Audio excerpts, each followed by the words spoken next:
Hello everyone, welcome to moody kitchen. ಬನ್ನಿ ಇವತ್ತು ಪುಲ್ಕ ಮಾಡೋದು ಹೇಗೆ ಅಂತ ಹೇಳ್ಕೊಡ್ತೀನಿ. ಈ ಥರ ಒಂದು ಚಿಕ್ಕ ಬಿಲ್ಲೆ ತೊಗೊಂಡು ತೀಡ್ಕೋಬೇಕು.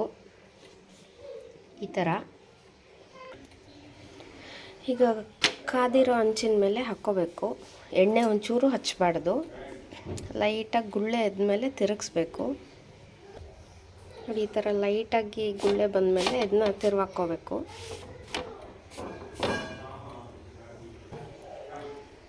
ಈಗ ಹಂಚನ್ನು ತೆಗೆದ್ಬಿಟ್ಟು ಹಾಗೆ ಸ್ಟವ್ ಮೇಲೆ ಇದನ್ನ ಇಟ್ಕೊಂಡು ಬೇಯಿಸ್ಬೇಕು.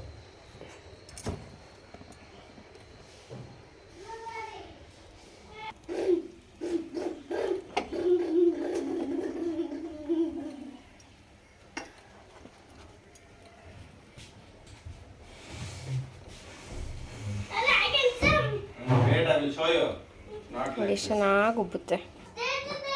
ಇಷ್ಟೇ ನೋಡಿ ಪುಲ್ಕ ಮಾಡೋದು. ನೀವು ಮಾಡ್ಕೊಂಡು ತಿನ್ನಿ. ಬಾಯ್.